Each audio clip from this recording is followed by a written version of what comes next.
We're about 2.5 weeks away now from February 17th, when Oleksandr Usyk and Tyson Fury are going to be throwing up their dukes and hopefully giving us a fight to remember.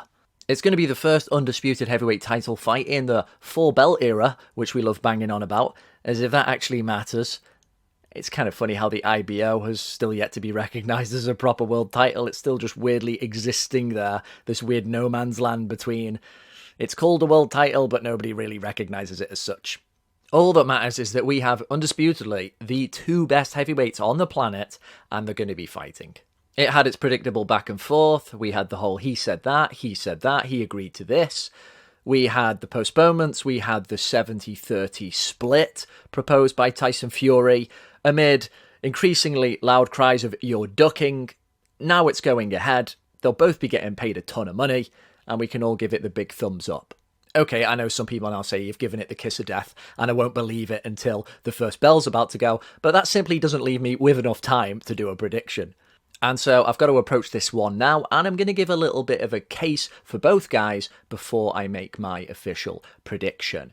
In terms of the narrative going in, I think it's right that most people see this as two guys a little bit past their prime. That would be a fair assessment. Usyk has recently turned 37, and Fury at 35, everything he's done to his body, the fact he hasn't looked as light on his feet since Wilder 2, which was February 2020, it's certainly on the balance of probabilities that neither of these guys are quite at their peak anymore, but certainly should be good enough, considering they both are still the two best guys at heavyweight, that this is going to be entertaining stuff regardless. And so first we'll turn to the self-styled Gypsy King, Tyson Fury, his case for victory, and kick things off with his mentality, his winner's mindset. Of course, still undefeated. Looking at the way Fury just approaches opponents, the mind games, the way he tries to frame them and kind of pat them down before he fights them, like, you can't overcome this. It's like he simultaneously breathes confidence into himself and tries to quench your flames a bit as well. It's kind of like a blend between Vladimir Klitschko, the stuff he used to do. He used to try and make himself very imposing, like, you can't physically overcome me, and try and get you to subconsciously start believing in that kind of stuff to sap your strength. But then also, of course, he's the jester, he's the agitator, like Muhammad Ali. It's a little bit crass at times, it's not tongue-in-cheek enough, so Fury tends to almost teeter between funny and then unnecessary, but he does annoy people. And that is helpful for him. And I think he's already annoyed Usyk a little bit, certainly with the earring comments. Whether that matters or not, it might just be making Fury feel a little bit more in control, which he's very much about that. Now, I remember when Fury said that basically Klitschko was his Everest, and everything else he's doing is just like little bonus prizes, little extra levels, little achievements. I've already completed my main quest. In some ways, I can believe that. And he made the comment before the Usyk fight was signed that I'm not going to give this little guy the opportunity to beat me and take away my legacy. So in that statement right there, he recognised the risk of Usyk. But in accepting that risk now, I think he's also said to himself, I am simply not going to allow myself to be defeated by this little man. And so when it comes to actual tactics, when the bell dings and trying to implement them, Fury is going into this fight knowing of a certain weakness. If you don't like the word weakness, you think it's too strong, just say a slight vulnerability, but it's important in a deeper sense than just hurting Usyk to the body. Body shots are what you want to throw against a moving target. It slows them down, takes away their feet, it's harder to miss. If you're trying to headhunt against Usyk, he's just going to get you into a world of trouble and frustration. I'm sure at some point he might mix it up a bit, but we are going to see some shots to the body. And if it can get to the point that you get Usyk being a little bit wary of the body shots, if you are able to hurt him there, you can start getting him to play to your tune just a little bit, when normally it's always Usyk making you play to his, with all his quick little adjustments, changes of position. If Fury can lean on him and hurt him and rip him to the body, then he can switch to boxing and start to confuse him. Maybe find his head because he's a bit over-concentrating on pinning the elbows to the hip. I think most of us expect Fury to switch up his tactics, and if he's able to sap the energy, take away the stamina from Usyk as things grind on and perhaps become progressively more difficult for the smaller man, as those favouring Fury probably think it will be, that's when Fury's boxing can start to pay dividends a little bit more. He can find his head, then it's back to the body, and so your responses now are being confused. And Fury's ability to fight in different modes, to recognise what's needed to mug the likes of Steve Cunningham, to press Deontay Wilder once he'd figured out his style, to go in against Otto Wallin once he had his cut, tried to close the gap, try and get him out of here. He has a sense of what's needed from him. He is able to deal with emergency situations. He has that overall adaptability. And the fact Fury has shown that he's been able to stay afloat in crisis situations has got to give him an advantage if this fight gets more desperate. Because the only real crisis you could say that has come along for Usyk in his pro career was in his last fight against Dubois. Now, I'm of the camp where I'm like, I actually thought it was a bit of a low blow. But for those who were saying no, it isn't, and I have seen body shots that he's taken and he's tried to say they're low, which gives me a big question mark there.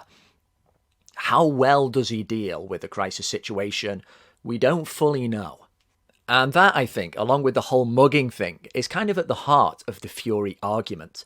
This idea that he's ultimately got a trump card to take the play away, even if it means being a little bit dirty and getting told off by the ref, to get things more on his terms and start edging those rounds and maybe even working his way towards a stoppage. If that is how it's written in the stars, though, which is an analogy I know both guys would appreciate, being devout Christians, well, Usyk also has that winner's mindset. So Fury is going to have to fight every second for that victory. Usyk, different to Fury, he does have this kind of whimsical air about him. Like, he really believes in the whole destiny thing. He takes, of course, his country, his religion, everything very seriously. You've got these real convictions beneath the jester-like smile and kind of silly behaviour. Usyk is a playful character, he is a very serious individual. And when he first looked at Fury, when you had those early face-offs, I did also see a guy who really believes he can win. It kind of sounds vague, it sounds daft, but just the way he carries himself and squared up to Fury, I'm like, yeah, this guy really believes he can win. Like Carl Frocher says, competence breeds confidence, and boy, Usyk, look at his career. He has got every reason right now to be full of confidence. He isn't a small heavyweight. He, of course, isn't a middleweight. Fury was quite honest when they had that press conference where he was pretty foul-mouthed as usual, when he was saying, no, I reckon you're actually about an average one. It's true, Usyk is more of an average-size heavyweight, but difference being he is a very athletic, very capable average-sized heavyweight who can take advantage of bigger men with those added benefits of being a more agile average-sized heavyweight. In 24 rounds with Anthony Joshua, Usyk, dropped about maybe 6 rounds? Very dominant, did take some hard shots, showed he's robust, I think, as well as being very skillful, very nimble. It all starts with the feet. That is what former opponent and victim Tony Bellew said about the likes of Usyk and coupling him there with Lomachenko. Great footwork, especially when your feet are that light at heavyweight. That is quite special.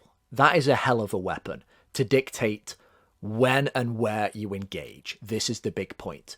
When you think range, you naturally think reach. Fury has 85 inches to Usyk 78.